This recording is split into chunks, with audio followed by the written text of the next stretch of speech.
Hello குட்டீஸ், praise the Lord. நம்ம கதையை பார்க்கறதுக்கு முன்னாடி ஒரு சின்ன ஜெபம் பண்ணலாம். பரலோகத்தில் இருக்கிற அன்பின் தேவனே, நீர் செய்த எல்லா நன்மைகளுக்காகவும் உமக்கு நன்றி செலுத்துகிறோம். நீர் நேற்றும் இன்றும் என்றும் மாறாத தேவன். அதே போல நாங்களும் உன் பிள்ளையாகிய நாங்களும் ஆண்டவரே எப்போதும் மாறாதவர்களாக மற்றவர்கள் வாழ்க்கையில் எங்கள் வாழ்க்கை வெளிச்சம் உள்ளதாக மாற்ற கிருபை தாரும். இந்த வேத பாடங்களை ஆசிர்வதித்து இது பிள்ளைகளுக்கு 30, 60, 100 பலன் தருவதாக மாற்றும். இந்த எல்லா ஜெபத்தையும் இயேசுவின் நாமத்தினால் ஏறெடுக்கிறோம் எங்கள் ஜீவன் உள்ள நல்ல பிதாவே, ஆமென். நம்ம கதையை பார்க்கறதுக்கு முன்னாடி இருள்னா என்ன, வெளிச்சம்னா என்னன்னு நம்ம தெரிஞ்சுக்க போறோம். ஏன்னா வேதத்துல பைபிள்ல இருள்னா என்ன சொல்லப்பட்டிருக்கு, வெளிச்சம்னா என்ன சொல்லப்பட்டிருக்குன்னு. இப்ப இந்த ரூமே இருட்டா இருக்க போகுது. இப்போ இந்த இருள்னா என்னன்னா பாவம். இப்ப பாவம் நம்மள சூழ்ந்து இருக்கும் பொழுது நம்ம கண் தெரியாது. அம்மா அப்பா நீ பாவம் பண்றேன்னு சொன்னா கூட நமக்கு அது அதை ஏத்துக்க மாட்டோம். இதுல இருந்து வெளியில வர என்ன பண்ண வேண்டியும்? அப்ப வெளிச்சமாகிய கிறிஸ்து நமக்குள்ள வரும்போகுது. இருளாகிய பாவம் எல்லாம் நம்மளிருந்து வெளியேறிடும். இப்ப பாத்தீங்களா, இந்த ரூம்ல பாத்தீங்களா இருட்டே இல்லை, எவ்வளவு வெளிச்சமா இருக்கு. அதே போல இந்த இருளாகிய பாவம் நம்மளுக்குள்ள இருக்கும்பொழுது வெளிச்சமாகி கிறிஸ்து நமக்குள் வரும்பொழுது இந்த பாவம் எல்லாத்தையும் கர்த்தர் நீக்கிடுவார். அப்ப நம்ம என்ன பண்ணணும்? கர்த்தரோட வெளிச்சத்தை நமக்குள்ளே வச்சுக்காம அதை என்ன பண்ணணும்? பிரகாசிக்க செய்யணும். பைபிள்ல எப்படி சொல்லப்பட்டிருக்குன்னா, மேத்யூ 5:16 மனுஷன் உங்கள் நற்கிரிகைகளை கண்டு பரலோகத்தில் இருக்கிற உங்கள் பிதா மகிமைப்படும்படிக்கு உங்கள் வெளிச்சத்தை அவர்களுக்கு முன்பாக பிரகாசிக்க கடவுள்னு என்று சொல்லியிருக்கு. நற்கிரிகைகள்னா என்ன? நற்கிரிகைகள்னா நல்ல குணங்கள். இப்போ நம்ம அம்மா அப்பாவுக்கு குணங்கள் இருக்கு, அது நம்மளுக்கும் இருக்கும். நிறைய பேர் உங்களை பார்த்து சொல்லியிருப்பாங்க, நீ உங்க அம்மா மாதிரியே பண்ற, நீ உங்க அப்பா மாதிரியே பண்றன்னு சொல்லியிருப்பாங்க. அதே போல நம்ம வெளிச்சத்தின் பிள்ளையாக இயேசுவின் பிள்ளைகளாக இருக்கும்போது அவரோட குணங்களும் நம்மளுக்கு இருக்கும். என்னென்ன குணங்கள் இருக்கு? அன்பாக இருக்கிறது, மற்றவங்களை மன்னிக்கிறது, எல்லோரையும் நேசிக்கிறது, சமாதானத்தோடு இருக்கிறது, இப்படி நிறைய குணங்கள் இருக்கு. அதுதான் நற்கிரிகைகள் சொல்லுறாங்க. அந்த நற்கிரிகள் நம்மளுக்குள்ள இருந்து மற்ற எல்லோருக்கும் பிரகாசிக்க கடவுதுன்னு சொல்லியிருக்காரு. இப்படி பிரகாசிக்கும் போது மற்றவர்கள் எல்லாரும் அதை பார்த்து நம்ம கர்த்தரை மகிமைப்படுத்துவாங்க. சரி, நம்மளோட நற்கிரிகைகள், நம்மளோட நல்ல குணங்களை எப்படி பிரகாசிக்க செய்யறது? நம்மளுடைய நல்ல குணங்களை எப்படி பிரகாசிக்க செய்யறதுன்னு நம்ம ஜோசப் ஸ்டோரியில பார்ப்போம். ஜோசப் ஸ்டோரியில ஜோசப்போட அப்பா பேர் ஜேக்கப். அவருக்கு மொத்தம் 12 சன்ஸ் இருந்தாங்க. இதுல 11th சன் தான் ஜோசப். அவங்க அப்பாவுக்கு ஜோசப்ப ரொம்ப பிடிக்குமா. அவருக்கு தேவையானது எல்லாம் செஞ்சாராம். அவருக்கு பிடிச்ச க்ளோத்ஸ் எல்லாம் வாங்கி கொடுக்கதாராம். ஆனா இதை பார்த்து அவங்களோட பிரதர்ஸ் என்ன பண்ணாங்கன்னா, அவர் மேல ரொம்ப பொறாமையாயிடுச்சோம். நம்மளை விட நம்ம அப்பாவுக்கு ஜோசப்ப பிடிச்சிருக்கு. அதனால அவருக்கு என்ன பண்ணாங்கன்னா, அவர் ஒரு தனியா ஒரு இடத்துக்கு கூட்டிட்டு போய் அவர் அடைச்சு வச்சாங்களாம். அடைச்சு வச்சு என்ன பண்ணாங்களா, அந்த பக்கமா ஒருத்தர் ஈஜிப்ட் நாட்டுக்கு போக போறாரு. அவர்கிட்ட இவரை காசுக்காக அடிமையா வித்துட்டாங்களாம். அவரு ஈஜிப்துல அடிமையா இருந்தாங்கல்ல, அந்த வீட்டுல என்ன பண்ணாரு, அவர் எல்லா வேலையும் பார்த்துட்டு இருந்தாராம். அந்த வீட்டுல எஜமானர் இருப்பாங்கல்ல, நம்ம பாஸ்ன்னு வச்சுப்போம். அந்த பாஸோட ஒய்ஃப் என்ன பண்ணாங்கன்னா, ஜோசப் பண்ணாத தப்ப போய் சொல்லி, இவர் தப்பு பண்ணாருன்னு போய் சொல்லி அவர் ஜெயில அடைச்சிட்டாங்களாம். அப்ப ஜோசப் அப்ப கூட என்ன பண்ணாராம், ஏன் காட் இப்படி நடந்துச்சு, ஏன் எனக்கு மட்டும் இந்த மாதிரி இருக்கு, என் பிரதர்ஸ் எல்லாம் என்ன அடிமையா வித்துட்டாங்க, இப்போ எங்க ஜெயில என்ன அடைச்சிட்டாங்கன்னு ஒண்ணுமே சொல்லல. அவர் பொறுமையா இருந்தாராம். அப்ப பைபிள்ல சொல்லப்பட்டிருக்கு, இவர் காட் இவர் கூட ஜோசப்போட இருந்தார் அப்படின்னு சொல்லி. அப்போ காட் அவருக்கு ஒரு பிளெஸிங் கொடுத்திருந்தாராம். என்னன்னா, நம்ம ட்ரீம்ஸ்ல கனவு வரும்ல, அந்த கனவெல்லாம் அவருக்கு எக்ஸ்பிளைன் பண்ற பிளெஸிங் கொடுத்திருந்தாரு. அப்போ அவர் என்ன பண்ணாருன்னா, எல்லாருடைய கனவையும் எக்ஸ்பிளைன் பண்ணுவாராம். அப்ப அந்த ஜெயில 2 பேர் இருந்தாங்களாம். அந்த 2 பேரும் ஒரு கனவு காணாங்களாம். அந்த கனவை ஜோசப் எக்ஸ்பிளைன் பண்ணாரு. அப்ப எக்ஸ்பிளைன் பண்ணிட்டு அந்த ஒருத்தர் கிட்ட சொன்னாராம், நீங்க வந்து வெளியில போன பிறகு ராஜா கிட்ட என்னை பத்தி சொல்லுங்க, நானும் வந்து ஜெயில இருந்து வெளியில வந்துடுறேன்னு சொன்னாராம். ஆனா வந்து அவர் அவரை பத்தி சொல்லவே மறந்துட்டாராம். ஆனா காட் வந்து மறக்கவே இல்ல. என்ன பண்ணாராம், ராஜாக்கு ஒரு ட்ரீம் கொடுத்தாராம். அந்த ட்ரீமை யாராலையுமே எக்ஸ்பிளைன் பண்ண முடியலையாம். அப்பதான் இவருக்கு ஞாபகம் வந்துச்சாம், அச்சச்சோ, ஜோசப் நம்ம கிட்ட சொன்னார்ல, ராஜா கிட்ட என்ன பத்தி சொல்லுங்க, நம்ம சொல்ல மறந்துட்டோமேன்னு சொல்லி ராஜா கிட்ட ஜோசப்ப பத்தி சொன்னாராம். அப்ப ஜோசப் வந்து ராஜாவோட ட்ரீம் என்னன்னு கேட்கும்போது, அப்ப காட் வந்து அவருக்கு உணர்த்தினாராம், இந்த மாதிரி இந்த நாட்டுல வந்து பெரிய பஞ்சம், அப்படி சாப்பாடு எதுவுமே இருக்காது, அப்படி வரப்போகுது அப்படின்னு சொல்லும்போது இந்த ட்ரீமை எக்ஸ்பிளைன் பண்ணாராம். ராஜா என்ன பண்ணாரா, அவருக்கு ரொம்ப சந்தோஷம் ஆயிடுச்சான். இந்த ட்ரீமை இவர் எக்ஸ்பிளைன் பண்ணிருக்காரு, சரி இதை நீங்களே பாத்துக்கோங்கன்னு ஒரு பெரிய ஆபீசரா ஆக்கிட்டாராம். இப்ப ராஜா எவ்வளவு பெரிய பொசிஷன், அதுக்கு நெக்ஸ்ட் பொசிஷனை வந்து ஜோசப் கொடுத்தாங்களாம். ஒரு பெரிய ஆபீசர், அவருக்கு எல்லா பவர்ஸும் கொடுத்து நீங்க பாத்துக்கோங்கன்னு சொன்னாராம். அப்ப ஜோசப் என்ன பண்ணாராம், இந்த நாட்டுல பஞ்சம் வரப்போகுதுன்னு எல்லா சாப்பாடு உணவெல்லாம் சேகரிச்சு வச்சுக்கிட்டாராம். அப்ப என்ன ஆச்சா, இவரோட பிரதர்ஸ் ஒரு ஊர்ல இருந்தாங்கல்ல, அவங்க நாட்டுல சாப்பாடு இல்ல, பஞ்சம் வந்துருச்சு. இவங்க எல்லாமே என்ன பண்ணாங்க, ஈஜிப்ட்ல ஜோசப் கிட்ட வராங்க, இந்த நாட்டுல நிறைய சாப்பாடு கிடைக்கும், நம்ம போய் வாங்கிட்டு வரலாம் அப்படின்னு சொல்லி அவங்க ஜோசப்ப வந்து பார்க்க வராங்க. ஆனா உங்க பிரதர்ஸ்க்கு இதுதான் அவரோட தம்பி ஜோசப்னு அடையாளமே தெரியல, ஏன்னா அவர் வளர்ந்துட்டாருல.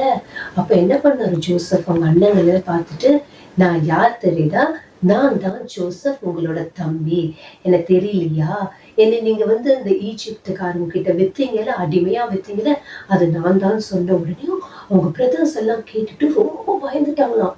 ஏன்னா இப்போ இருக்கிற ஜோசப் வந்து பெரிய பொசிஷன்ல ஆபீசரா இருக்காரு, அவர் நினைச்சாருன்னா இவங்களை எல்லாரையும் ஜெயில போடலாம். அதனால அவங்க ரொம்ப பயந்துட்டாங்களாம், நம்ம தப்பு பண்ணிட்டோம், நம்ம பிரதருக்கு தப்பு பண்ணிட்டோம் பயந்தாங்களாம். ஆனா ஜோசப் என்ன சொன்னாரா, நீங்க பயப்படாதீங்க, உங்க எல்லாரையும் நான் மன்னிச்சிட்டேன், நீங்க வந்து எனக்கு கெட்டது செஞ்சீங்க, ஆனா காட் என்ன பண்ணாரு தெரியுமா, எனக்கு நல்லது செஞ்சாரு, எனக்கு செஞ்ச கெட்டதை எல்லாம் மாற்றி இப்ப நான் ஒரு பெரிய ஆபீசரா ஆக்கியிருக்காரு, இப்ப எல்லாருக்கும் நான் இங்க சாப்பாடு கொடுக்குற மாதிரி இந்த எத்தனை உயிர்களை காப்பாத்துறதுக்கு தான் காட் என்ன அனுப்பிச்சிருக்காருன்னு சொல்லி அவர் வந்து அவங்க பிரதர்ஸ் எல்லாம் மன்னிச்சுட்டாரு. அவர் மன்னிச்சது மட்டும் இல்ல, அவர் பிரதர்ஸ் கிட்ட என்ன சொன்னாரு தெரியுமா, நீங்க அப்பா எல்லாரும் கூட்டிட்டு இங்க வாங்க, நம்ம இந்த ஊர்ல வந்து சந்தோஷமா இருக்கலாம், இங்க நிறைய சாப்பாடு இருக்கு, பஞ்சம்லாம் இருந்தாலும் இங்க உணவெல்லாம் இருக்கு, நம்ம சந்தோஷமா இருக்கலாம்னு வந்து ஜோசப் சொன்னாராம்.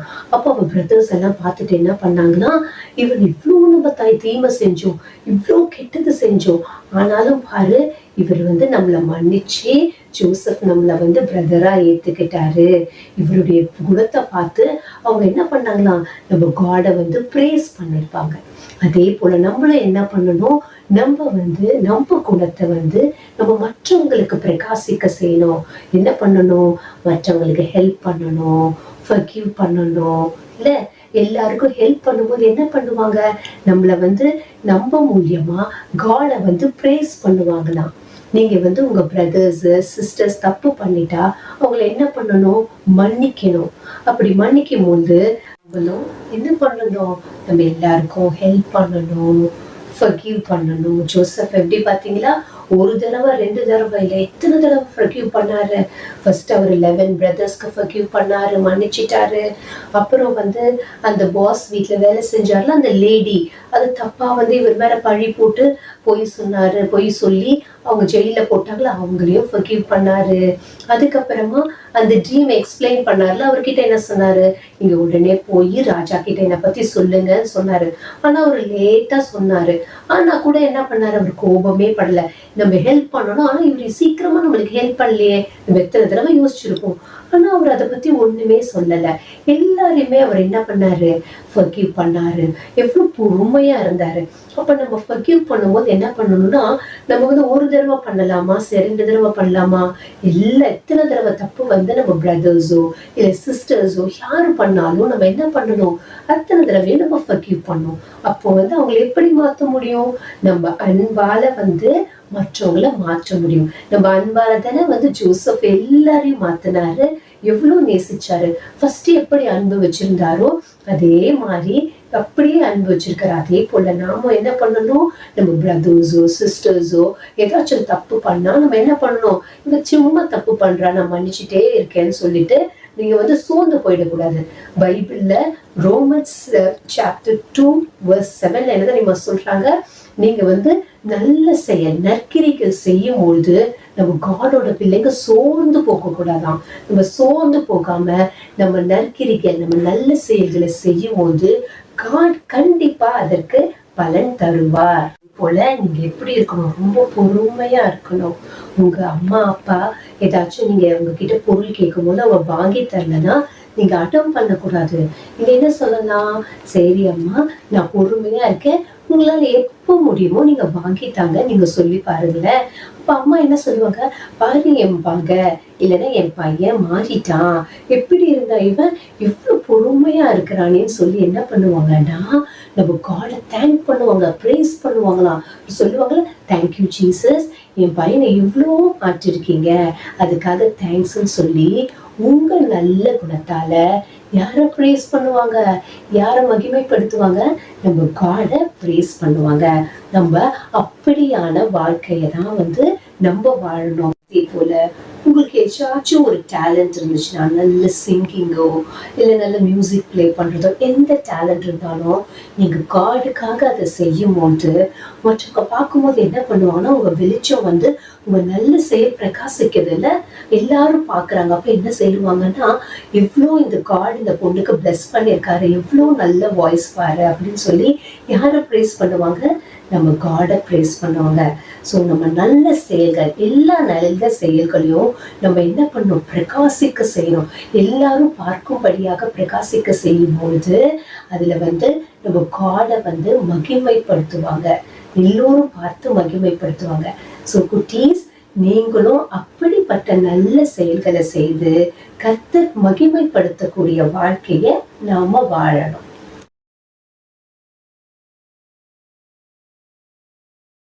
Hello children, welcome back to the VBS craft. இன்னைக்கு நம்ம ஒரு கேண்டில் பண்ண போறோம். So Jesus is the light of the வேர்ல்டுன்ற ட்ரூத்தை நம்ம படித்தோம், அதுக்குரிய கிராஃப்ட் பண்ண போறோம். ஸோ அதுக்கு வேண்டியது ஒரு ஒயிட் ஷீட் ஆஃப் பேப்பர். ஆண்டி இந்த மாதிரி கலர்ட் ஷீட் எடுத்திருக்கேன், இது நம்ம வெட்டி இது பண்ண போறோம். ஸோ அதில் ஒரு இந்த சைஸ்ல நான் ஆண்டி ஒரு ஆஃப் பேப்பரை நான் வெட்டியிருக்கேன். சின்ன பிள்ளைங்க உங்க அம்மா அப்பாட்ட நீங்க ஹெல்ப் கேட்டுக்கோங்க, அவங்க உதவி செய்வாங்க கட்டிங்க்கு. ஸோ இந்த மாதிரி நான் கட் பண்ணி வச்சிருக்கேன். ஸோ கட் பண்ணிட்டு இதை நம்ம இங்கே ஒட்டிடலாம் அந்த பேப்பரில் சென்டரில்.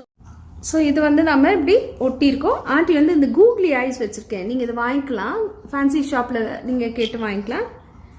ஸோ கொஞ்சம் பெரிய சைஸ் ஐஸை கம் போட்டு நம்ம அதை ஒட்டிடலாம்.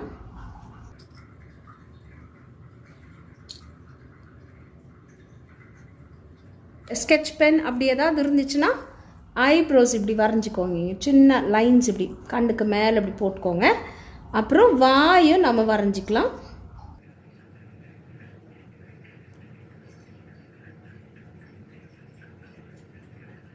நீங்கள் க்ரையான்ஸ் அப்படி ஏதாவது வச்சுருந்தீங்கன்னா க்ரையான்ஸ் யூஸ் பண்ணலாம், கலர் பென்சில்ஸ் வச்சுருந்தீங்கன்னா கலர் பென்சில்ஸ் யூஸ் பண்ணலாம், இல்லைன்னா ஸ்கெட்ச் பென்ஸ் வச்சுருந்தீங்கன்னா ஸ்கெட்ச் பென்ஸ் யூஸ் பண்ணலாம். ஸோ இந்த வாயை நம்ம ரெட் கலர் போட்டுடலாம்.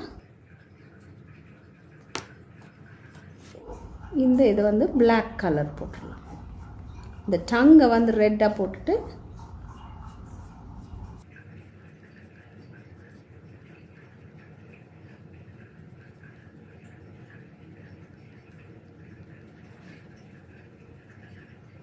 அப்புறம் நம்ம என்ன பண்ண போகிறோம்னா அந்த ஃப்ளேமை வரைய போகிறோம், கேண்டிலுக்குரிய ஃப்ளேம். ஸோ அந்த கேண்டில் மேலே இந்த விக் எரியிறக்கு அந்த விக்கை வரைஞ்சிக்கலாம். அப்புறம் அந்த ஃப்ளேமை நீங்கள் பாயிண்ட் யூஸ் பண்ணலாம், ஒரு சின்ன இது லைட் வச்சு. அப்புறம் அதில் சுற்றி அந்த ஃப்ளேம் வரும்ல, ஸோ அதுக்கு நம்ம இப்படி வரைஞ்சிக்கலாம்.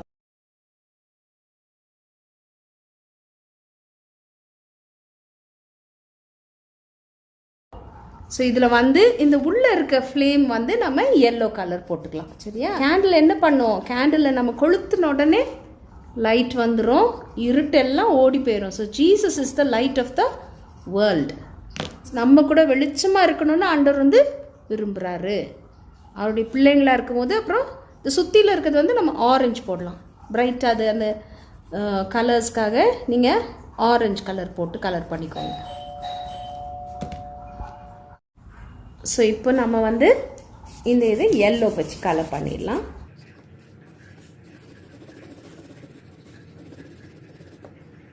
ஒன்று விட்டு ஒன்று பண்ணுங்கள். ஒரு ஷேட் ஆஃப் எல்லோ போடுங்க. வேறு கலர் ஷேட் இருந்துச்சுன்னா இங்கே நீங்கள் நடுவில் இருக்கிறதுல வேறு கலர் போடுங்க. கொஞ்சம் light yellow or dark yellow போடுங்க. அதே மாதிரி அப்புறம் இதே கலர் யூஸ் பண்ணி திருப்பிங்க. ஸோ அப்படி ஆண்டி கலர் பண்ணி முடிச்சுட்டு நான் காமிக்கிறேன். ஸோ ஆண்டி வந்து இந்த மாதிரி எல்லாம் ஃபுல்லாக அந்த பீன்ஸை கலர் பண்ணிவிட்டு எழுதியிருக்குன்னா Jesus is the light of the world. என்ன எழுதியிருக்கேன்னா ஏசாமி வந்து இந்த உலகத்துக்கு வெளிச்சம். Jesus is the light of the world. So நம்ம கூட இந்த மாதிரி ஒரு கேண்டில் மாதிரி இருந்து ஆண்டவருடைய வெளிச்சத்தை மற்றவங்களுக்கு காண்பிக்கணும். ஹோப் நீங்கள் என்ஜாய் பண்ணீங்கன்னு நம்புகிறேன்.